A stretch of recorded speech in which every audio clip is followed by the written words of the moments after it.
Welcome to Lex Dei Podcast, where we ask tough questions and get real answers.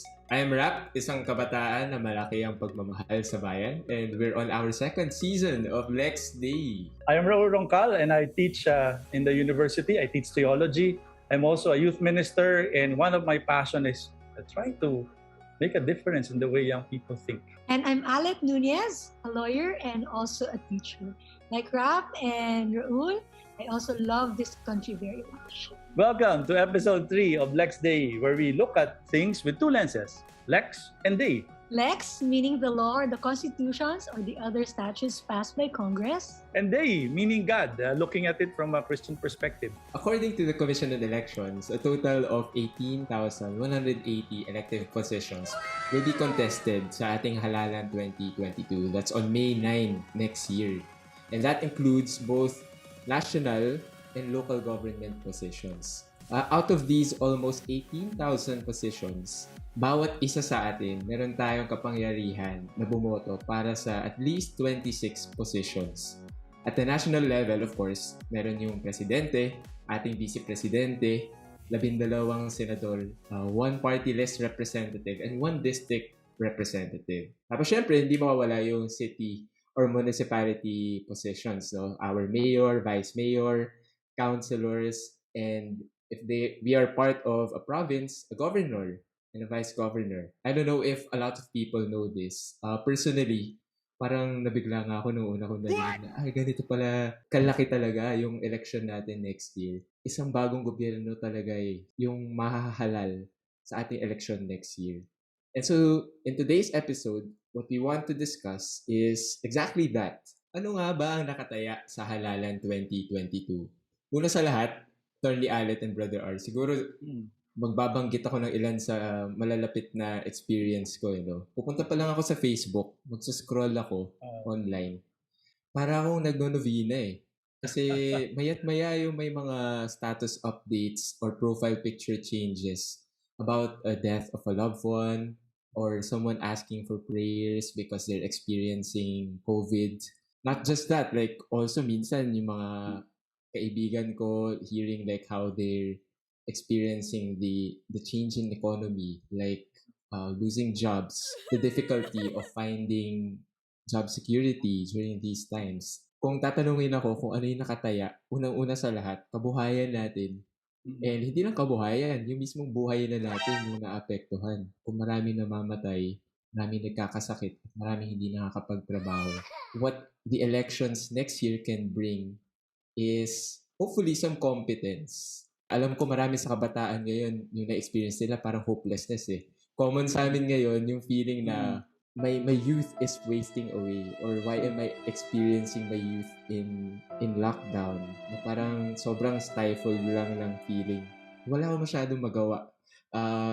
When usually, maganda sana lumabas with friends, maghanap ng opportunities, makapag-aral, makita yung mga classmates mo ng face-to-face. Wala yun lahat ngayon Probably a rise from our 9.6% decline in our economy. A leadership that can bring us out of our accumulated debt. Lumalaki na po ngayon yung mga utang natin dahil sa COVID responses natin. Our debt rose to 24.5%. And that's a lot of money. And to think that in 2013, we were even considered as a rising economy, a rising tiger of Asia. Doon ako kumakapit, looking for a government that can bring us from being ranked 52nd in our COVID response to somewhere like a bit higher, that can really bring about competence, that can bring us back on where we were before the crisis that happened. And tama ka, Rap, kasi if you look at what's happening, a lot of people are saying, kasi pandemic, sino ba naman nakapag-predict ng pandemic? Di ba? And then you get hit by this unusual situation. Dahil dyan, nababaon tayo sa utang. So, tama ka, meron talagang pangangailangan na yung susunod na liderato ng gobyerno, maasahan natin. Pwede mo sabihin, lahat naman ng bansa, tinamaan ng pandemic, so lahat tayo may kakulangan o may kailangan gawin.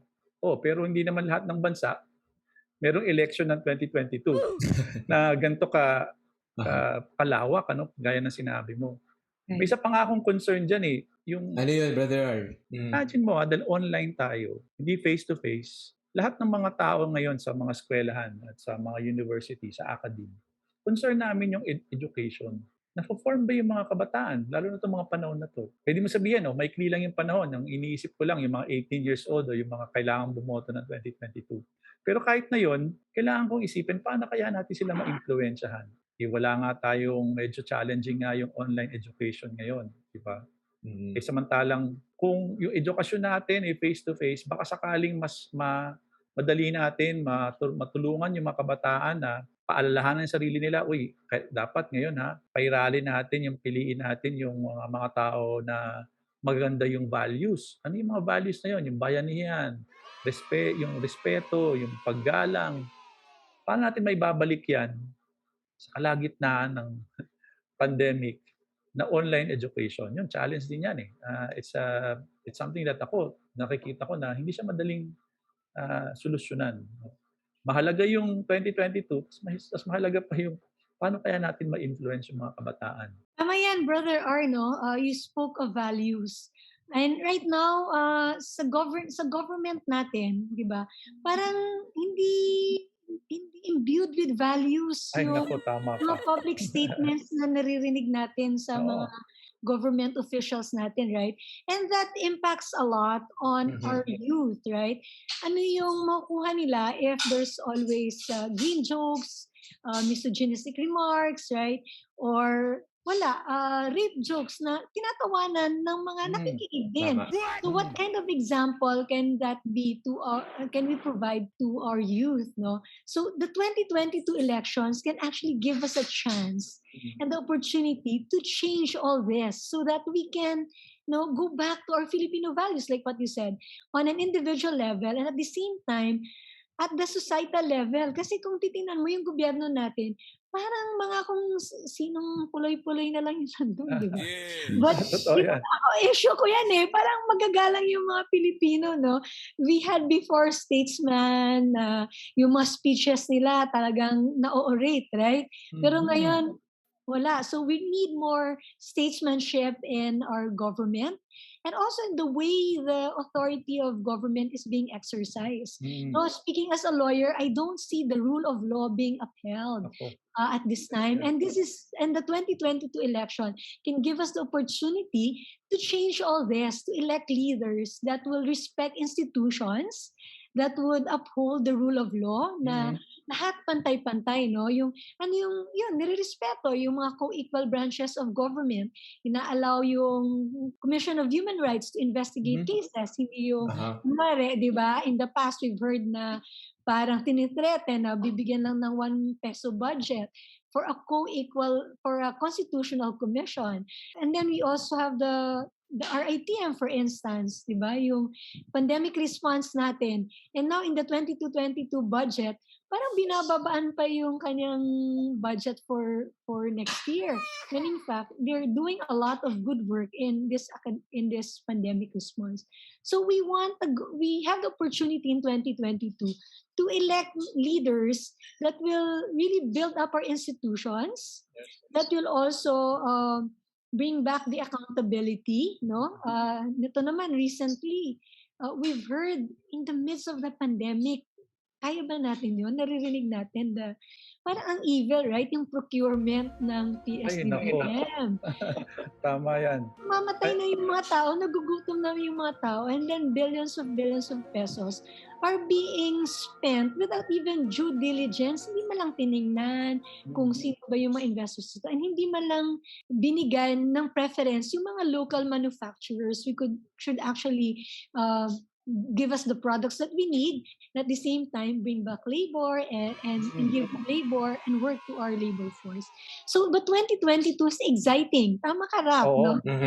It's a good opportunity to elect almost a whole new set of government that would really be able to respond to the pandemic in a way that would balance saving lives and also saving livelihood. At the same time, bringing back the bringing back the values of the youth and the Filipino people as a whole. And then also from the governance side, just elevating it, no? The way we uphold rules, the way we uphold institutions, and the way we make our leaders accountable. Tama yan Alett. Isang talagang nakakagalit yung binanggit mo kanina kasi minsan kunyari corruption, okay, so what's the big deal? Pero kung titignan mo yung corruption, meron talagang nawawalan. At ang nawawalan, yung mga pinakamaliliit na miyembro na ating lipunan, yung mga mahihirap. Paano yung mga mahirap? Lalong humihirap. Sabi nga ni Bishop Sokbilya, kasi maganda yung pagkasabi niya, kung hindi ka daw nagagalit sa corruption, na alam mo yung corruption, kinukuha yung pera na dapat ibinibigay sa mga nangangailangan. Sabi niya, meron problema yung pagiging Kristiyano mo. Tinagalog ko kasi English yung pagkasabi niya pero mas parang sa akin maganda yung pagsabi, hindi ka ba nagagalit? Totoo naman yun. So siguro yung pag-elect natin sa 2022, may kasamang galit na kailangan natin piliin yung mga tamang leaders kasi galit ako galit ako dito sa corruption. Kailangan matanggal natin ito kasi ang nawawalan dito yung mga mahihirap. At sabi nga ni Bishop Sok, ang kausap niya tayong mga Kristiyano, which is 89% ata ng Pilipinas Kristiyano. Kung lahat tayo buksan natin yung mata natin sa katotohanan na yun, na magalit din tayo, siguro mamomotivate tayo na pumili ng tamang leader na hindi corrupt. Tama nga, Brother Arlo. Dapat maramdaman natin yung galit sa kung ano man yung hindi tama na nangyayari sa paligid at sa lipunan natin. Lalo na, babalikan ko ulit yung ko kanina, yung experience ko na yung Facebook feed ko, nagmumukhang obituary na na lives are quite literally at stake here. Tama yun, magalit tayo na hindi tama yung mangyayari. Marami tayong nagkakasakit ng mga kamag-anak, bilyong mga pera ang nakukurakot sa atin. Pero hindi lang dapat natitigil sa galit yun. Dapat medyo may pagtingin din ng pag-asa at pagkilos sa bahagi natin. Sa tingin ko, all the more reason talaga to for the youth to take part in coming elections next year. 40 million Filipinos from ages 18 to 39 will be eligible by then. Ano ang pwede nilang gawin? Una sa lahat, siguraduhin na registered voter na tayo. I can't stress this enough for everyone. Actually, hindi lang po talaga para sa mga kabataan. Last hurrah na ito para makilahok sa election 2022. When we speak of election 2022, parang feeling kasi natin next year pa. Pero actually, yung action should start now. Making sure that we're registered so that we're eligible once next year's elections commence. Pangalawa, napakaraming oportunidad para sa kabataan ngayon na maging involved sa mga discussions on how we can bring about change dun sa mga sinabi natin na nakataya para sa election natin next year.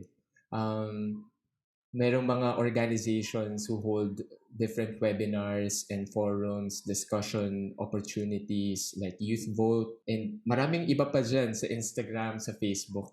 And I think kung kabataan ako, naghahanap ako ng gusto kong action, malaking bagay na nga yung pag-share lang at pag-follow ng mga pages na ito sa kaisipan na yung mga makikita ko dito, yung mga pwede kong ibahagi sa mga kaibigan ko, mga kapamilya ko, para hindi lang ako yung nagiging parte ng action na gagawin natin.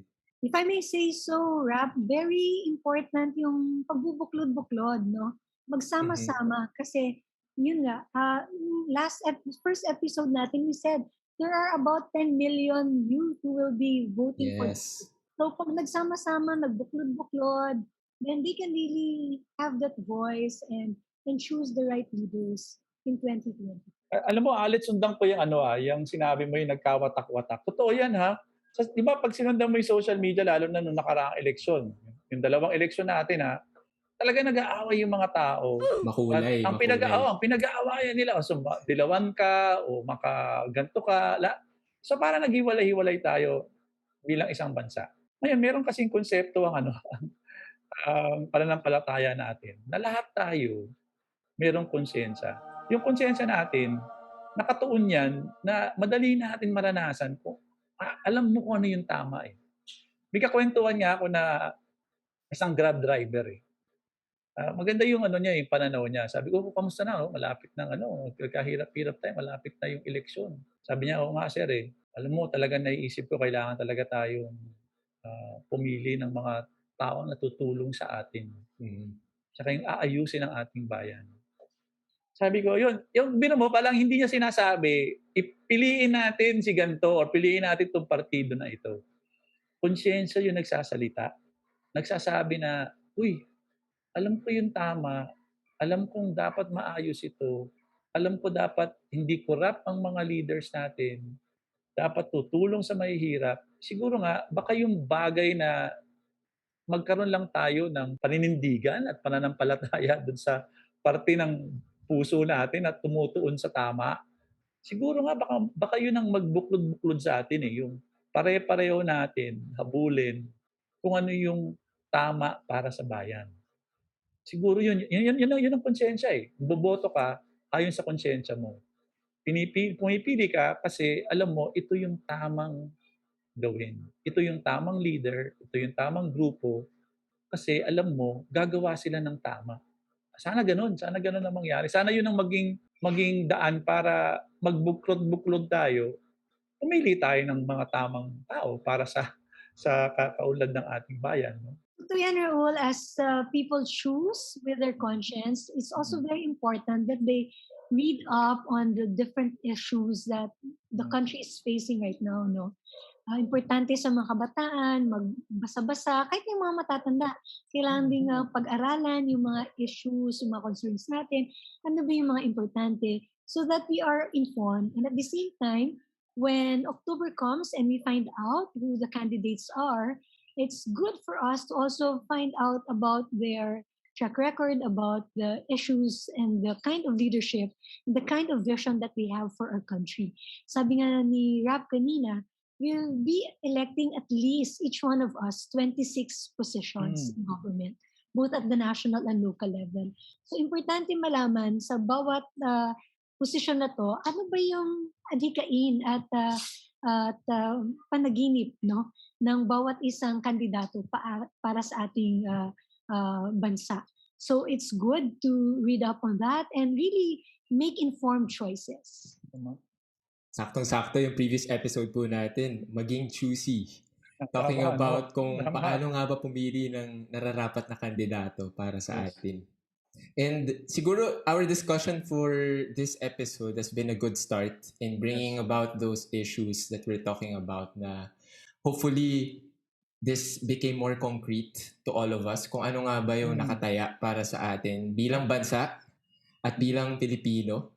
Marami tayo nasabi at bukod dun sa mga nakataya nga na nasabi natin on good governance, education, economy, and livelihoods. Ang magandang tanong muna siguro para sa atin din ngayon ay paano tayo makikialam at makikilahok? Ano ang pwede natin gawin para lahat tayo ay magkaisa? At ano nga ba ang maaari kong itaya para sa bayan ko para sa halalan 2022? Alam mo Rap, talagang agree ako sa iyo. Malaki talaga nakataya dito sa darating na election. Kaya dapat bumoto tayo ng tama. So malaki ang taya natin. Bumoto ka ng tama ha. Yung mga nakikinig sa atin. Maraming salamat sa inyo. Sana makinig kayo lagi sa Lex Dei. That's right, Rap and Brother R. No? This 2022 elections, let us all choose courageous, competent, and compassionate leaders for a greater Philippines. Ayan, kita-kita po tayo ulit dito sa Lex Dei Podcast where we ask tough questions and get real answers. Kung meron kayong mga katanungan or mga suggestions on topics that you want us to discuss, lalo na napapanahon sa paparating na halalan, please feel free to send us a message at our Lex Dei Podcast Facebook page. If you like this episode, please make sure to share it with a friend that you are registered to vote with and will be voting with next year. And subscribe to our Lex Dei Podcast on Spotify, Apple Podcasts, Google Podcasts, wherever you get your podcast. And follow us on YouTube, Instagram, and Facebook. Hanggang sa muli.